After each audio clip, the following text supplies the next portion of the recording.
Bienvenidos a Parlamento Abierto, el espacio donde compartimos la crónica del quehacer legislativo de las y los diputados de México, que esta semana continuaron participando en la primera comisión de la Comisión Permanente Gobernación, Puntos Constitucionales y Justicia, a cargo de las comparecencias de las 28 personas designadas por el Ejecutivo Federal para ocupar las magistraturas vacantes en salas regionales del Tribunal Federal de Justicia Administrativa.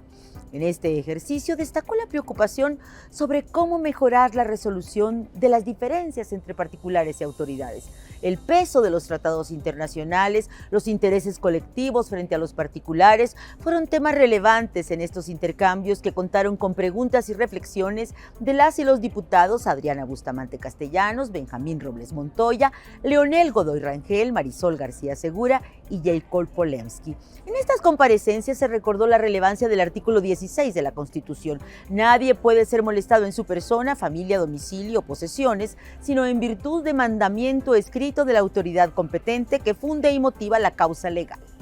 Y persistió la interrogante: ¿cómo disminuir el rezago en la resolución de los asuntos que llegan al tribunal? Se puso énfasis en los temas ambientales que ahí potencialmente habrán de desahogarse, como son los desastres naturales. Se habló de tópicos controvertidos como el llamado juicio de lesividad, referido a la solicitud de una autoridad para que se anule alguna resolución administrativa que favorece a los particulares, pero que de acuerdo con los inconformes lesiona el interés público o la aplicación de las políticas de la administración pública.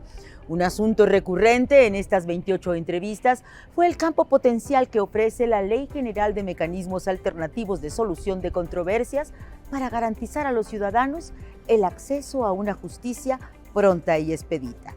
Vamos a la crónica de este trabajo parlamentario.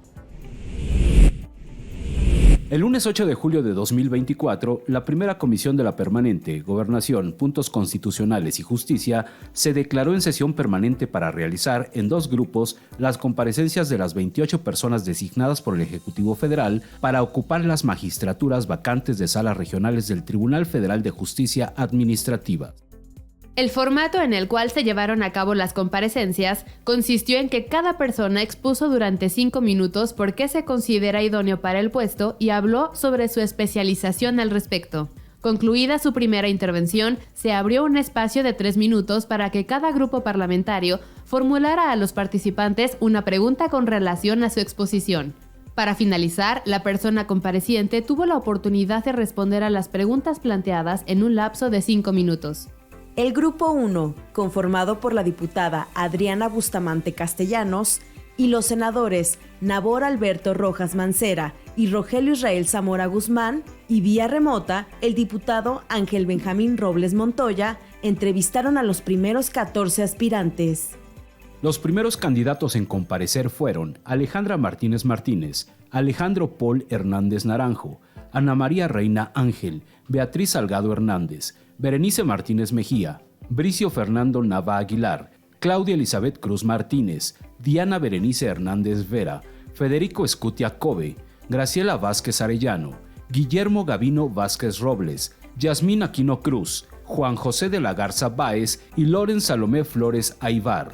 Las y los legisladores formularon diversas preguntas como cuáles son las áreas de oportunidad identificadas en el Tribunal Administrativo. En materia de juicio de lesividad, ¿ese juicio puede ser utilizado como una herramienta para combatir la corrupción?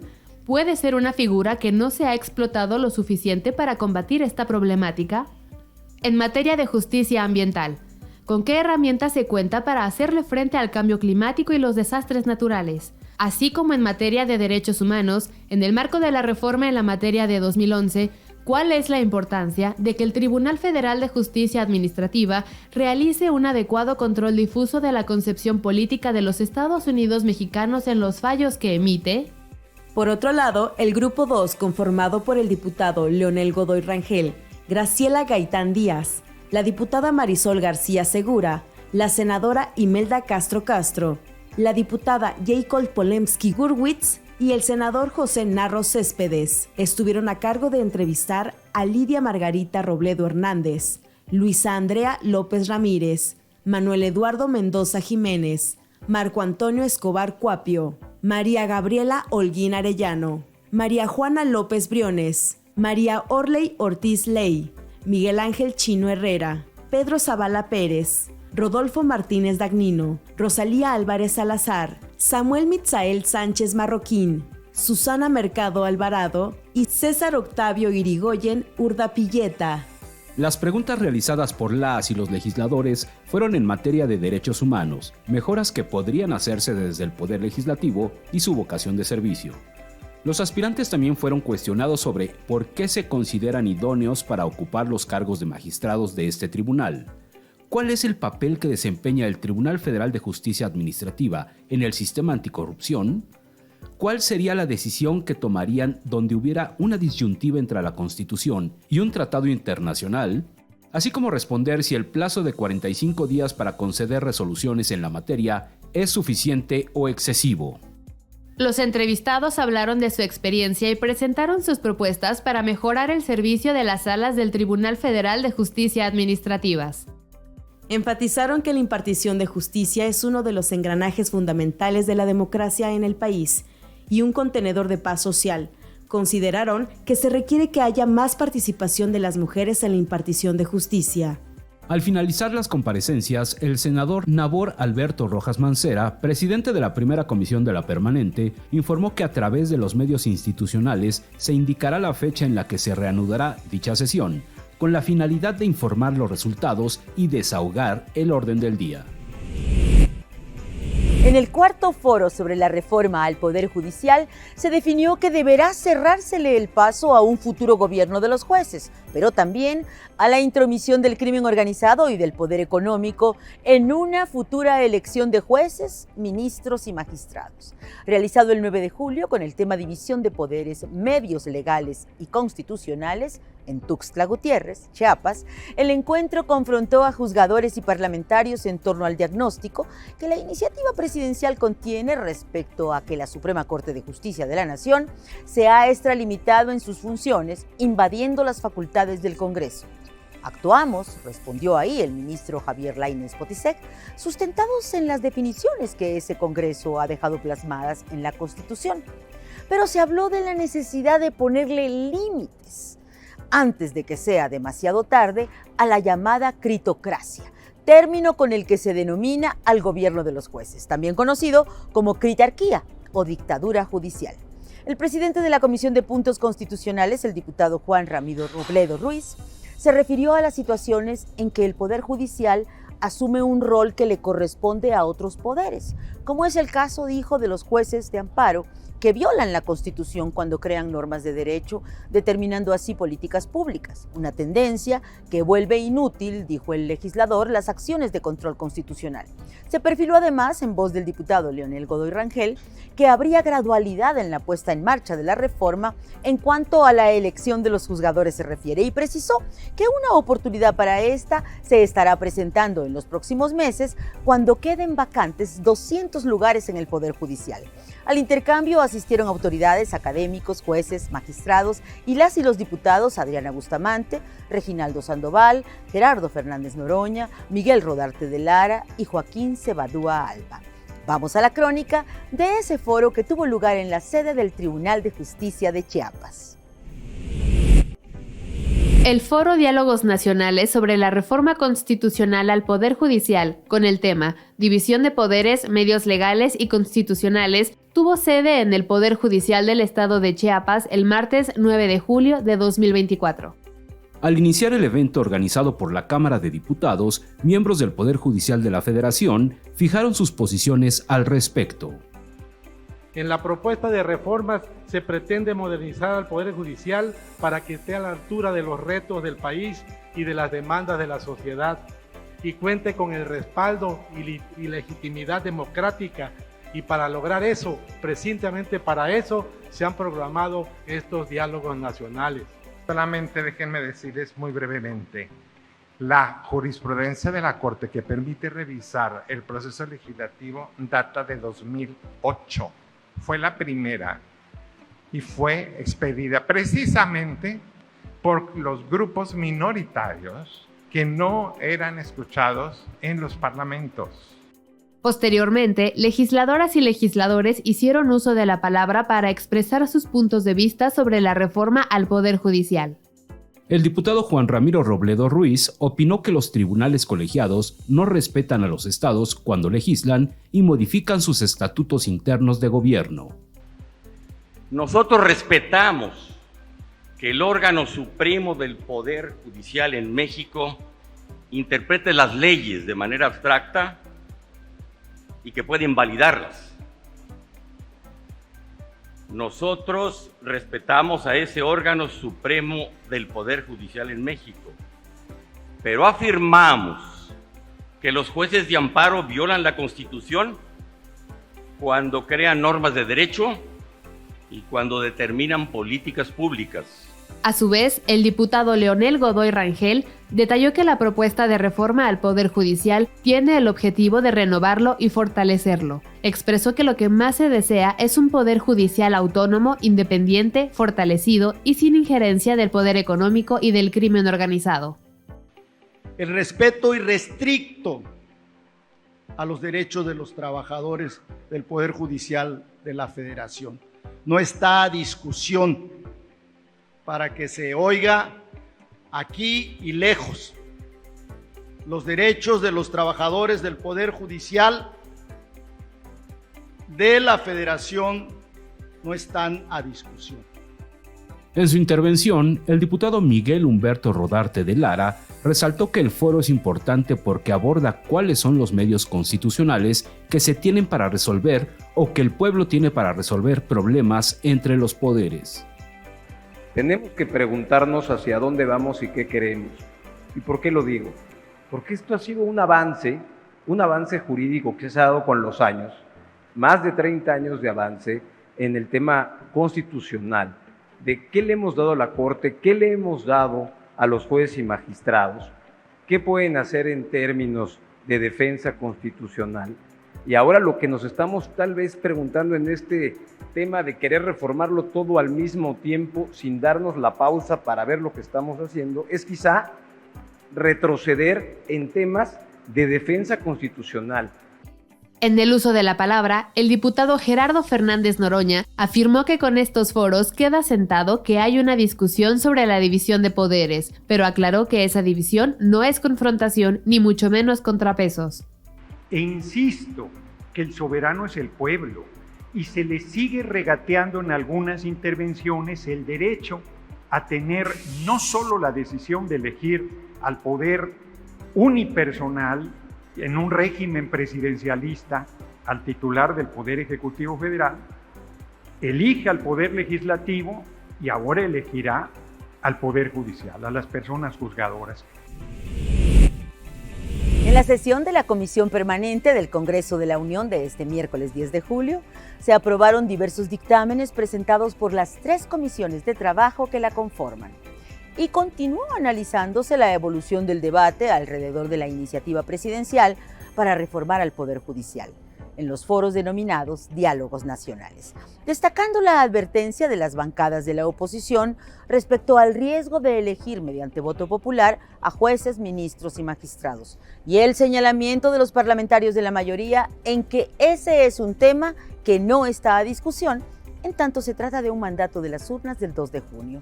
Pero hubo también reflexiones en torno al contenido de los puntos de acuerdo en los que se hacen exhortos diversos a las autoridades de los 3 niveles de gobierno para atender situaciones que afectan a las y los ciudadanos: clima en instalaciones hospitalarias, prevención y atención oportuna del cáncer cérvico-uterino y capacitación a los directores de escuelas públicas para atender la demanda escolar entre la población migrante. Mucho énfasis hubo en esta ocasión en torno a los pendientes ambientales, llamados a las secretarías involucradas y a organismos afines para diseñar acciones más precisas ante los crecientes incendios forestales, con cifras preocupantes con respecto a los registrados en años anteriores, situaciones de sequía que obligan a sugerir una atención integral de las cuencas y otros afluentes, y el tema de los desastres naturales y las rutas de alerta para potenciales poblaciones afectadas, y la solicitud de recurrir a la inteligencia policial para frenar el crimen organizado que afecta a las carreteras del país, sobre la base de un diagnóstico que alerta que si bien existen avances en la estrategia de seguridad, el robo y la violencia persisten en las autopistas federales y estatales. Es un exhorto en el que se confía en que las corporaciones policiales puedan recopilar, procesar y analizar información sobre el crimen organizado y sus estrategias o modus operandi. Vamos a esa reseña. Diputadas y diputados de los diversos grupos parlamentarios emitieron comentarios en la sesión de la Comisión Permanente del miércoles 10 de julio, en el apartado de Agenda Política sobre el tema Reforma al Poder Judicial, el cual fue acordado por la mesa directiva. El pueblo es quien determinó y dio un mandato. Ha hecho un mandato porque nosotros estamos en la construcción de un régimen distinto, porque los ministros y las ministras no están a la altura de lo que nuestro pueblo necesita. Nuestro pueblo necesita un poder judicial cercano a los intereses más genuinos del pueblo de México, y se equivocan quienes piensan que esta reforma del poder judicial atenta a la democracia. No, no atenta a la democracia. Ese mismo discurso nunca lo escuché cuando se hizo el cambio de todo el Poder Judicial en los tiempos de Zedillo. En muchas ocasiones a lo largo de nuestra historia del país hemos defendido a la República, hemos defendido la división de poderes, hemos defendido al Poder Judicial y hoy vamos por ello. ¿Que se requieren cambios? Claro que sí. En Acción Nacional estamos de acuerdo en reformar, pero condicionado a que todas y todos seamos escuchados y obviamente que se incorporen lo mejor de cada una y de cada uno de aquellos cambios que vayan a enriquecer esta reforma. Dos propuestas fundamentales para el desarrollo de nuestra región de la Tierra Caliente y Zona Norte en el estado de Guerrero. Ambas propuestas buscan mejorar la infraestructura vial y con ello promover el crecimiento económico, la integración territorial y la seguridad vial de nuestras comunidades. Primero, es imperativo abordar el estado crítico de la carretera México 134 en el tramo Tejupilco, Ciudad Altamirano, que si bien ya se encuentra en este momento en rehabilitación a un carril, la demanda es que se amplíe. El tema de la justicia es fundamental para el ciudadano y el ciudadano común ve muy lejos la justicia. Lo dicen con mucha responsabilidad, la justicia solamente es para los ricos que la compran, para los que tienen amistades con influencias, pero no para el pueblo, y eso es lo que tiene que cambiar. Y el actual Poder Judicial ha demostrado, porque ha estado bajo su responsabilidad que haya justicia, que están muy lejos de lograrla. Por eso necesitamos cambiar. Y aquellos que dicen, porque hasta conferencias de prensa dan para decir que lo estamos haciendo bajo las rodillas, no tienen ni idea.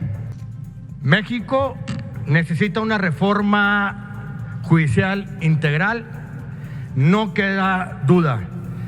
Sin embargo, lo que sí hay que dudar, y mucho, es la necesidad de una reforma judicial propuesta a modo de revancha por un presidente y una legislatura que está aproximadamente a un mes de concluir su encargo. No nos mientan, esta reforma no tiene por objetivo mejorar el acceso de justicia en este país. La reforma no toca las fiscalías, no otorga facultades y condiciones dignas de trabajo a las policías, no fortalece las defensorías públicas para que toda persona pueda acceder a la justicia.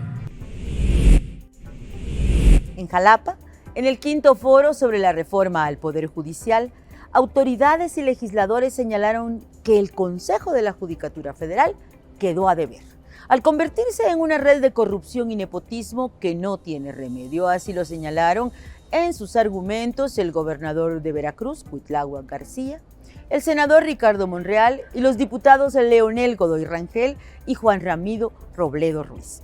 Se habló de falta de transparencia y rendición de cuentas, de exámenes de oposición amañados y de dudas respecto de la imparcialidad y de una participación equitativa en los concursos que promueve. Se cuestionó la exclusión y el favoritismo. De esa manera se avaló el diagnóstico que el Ejecutivo Federal expone en la iniciativa de reforma, cuyo artículo 100 plantea la creación de un tribunal disciplinario para sustituir las tareas del Consejo de la Judicatura, cuyas sanciones, se indicó, apenas ascienden a 106 servidores públicos. 0.6% de estas han sido económicas y el 99.4% administrativas, y más del 30% solo amonestaciones. En contraste, ese viernes 12 de julio se escuchó ahí un reiterado "no somos corruptas" de parte de magistradas que hicieron una frontal defensa de su labor y de los mecanismos con los que se inhibe y castiga, eso dijeron, la corrupción y el nepotismo en el Poder Judicial. Ante las recriminaciones de legisladores en contra del Consejo de la Judicatura Federal, Emilia Molina, Gabriela Rolón, Nadia Villanueva, Lilia Mónica López Benítez y Celina Aidea Abante Juárez reivindicaron la relevancia de la carrera judicial que debieron cubrir para alcanzar sus actuales encargos, así como las aportaciones realizadas para hacer cumplir en México los derechos humanos. Hubo además voces de académicos y de defensores que alertaron que tal como está diseñado el Tribunal Disciplinario en la iniciativa, este mecanismo que busca ser correctivo se convertiría en una auténtica cacería de brujas, violando tratados internacionales y creando incentivos perversos para perseguir a quienes no se alineen a las decisiones políticas del régimen en turno. Participaron las y los diputados Mario Alberto Rodríguez Carrillo, Gerardo Fernández Noroña, Santiago Torreblanca, Hamler García Almaguer, Ivonne Cisneros y Claudia Trujillo. Vamos a esa crónica ocurrida en el Tribunal de Justicia del Estado de Veracruz. En Jalapa de Enríquez, Veracruz, la Cámara de Diputados realizó el 5º Foro de los Diálogos Nacionales sobre las reformas constitucionales al Poder Judicial, enviadas por el Ejecutivo Federal, con el tema Reforma al Consejo de la Judicatura Federal, Tribunal de Disciplina Judicial y órgano de administración. En el foro participaron la magistrada presidenta del Tribunal Superior de Justicia y del Consejo de la Judicatura del Estado de Veracruz, el gobernador constitucional de Veracruz, legisladoras, legisladores, magistradas, representantes del Consejo de la Judicatura Federal, especialistas e investigadores. Hemos ido evolucionando a la par de las necesidades y reclamos de la sociedad, buscando combatir frontalmente la corrupción, modernizar la justicia y acercarla a los veracruzanos. Además, las magistradas y magistrados que integramos el Tribunal Superior de Justicia, desde hace 3 años, adoptamos un plan de austeridad que incluye una disminución razonable de nuestras percepciones. Los ministros de la Corte no han pertenecido nunca a la carrera judicial.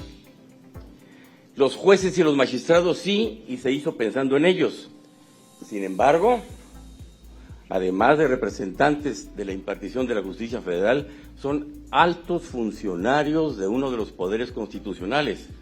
Tan es así que están en el régimen de protección por el fuero constitucional y sujetos a juicio político.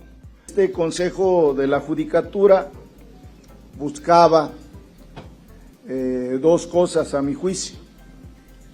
No solo los temas administrativos, sino fundamentalmente una distribución de jueces y magistrados en el territorio nacional que permitiera una justicia pronta y expedita, gratuita.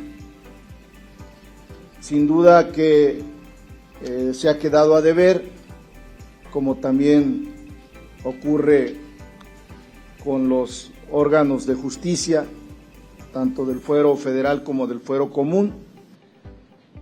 Mi especial reconocimiento a los 23 magistrados, magistradas y miembros del Consejo de la Judicatura de este Estado por su postura a favor de que se lleve a cabo una reforma al Poder Judicial Federal y que trascienda en las modificaciones necesarias para los poderes judiciales de los estados. La reforma es necesaria, sí, pero no porque esté mal. Yo creo que hay cosas que se pueden corregir. Pero si partimos de esa idea de que todo está mal y hay que modificarlo, también estamos dando un efecto con una connotación negativa que a la postre se va a traducir evidentemente en que la gente inducidamente pueda tener una opinión de esa magnitud. Y en la medida que los integrantes del Poder Judicial, mi respeto para todos aquellos que sirven con honor, con compromiso, con justicia, hagan bien su tarea, van a ser reelegidos. Tienen pase directo todos para ir a la elección. Ni uno solo será excluido de poder ir a ser ratificado por 9 años en su espacio. El respeto a los derechos fundamentales y la labor del juez constitucional, por esencia, es contramayoritario. Si no, no habría defensa a las minorías. Por eso resulta un contrasentido someter el voto popular tanto al Tribunal de Justicia Militar como a jueces de distrito, colegiados y colegiados de apelación. Hace un sinsentido porque se deja a las mayorías. En las estadísticas no encontramos del todo un conjunto de datos que puedan probar la corrupción del Poder Judicial. Es, entre otras cosas, porque hasta hoy el Consejo de la Judicatura Federal, que es el tema que nos ocupa hoy, es juez y parte. Y entonces tenemos que acudir a transformar ese problema, porque no hay confianza entre muchas y muchos ciudadanos. Hasta aquí nuestra crónica semanal del quehacer legislativo de las y los diputados de México. Gracias por acompañarnos. Lo esperamos en una siguiente emisión.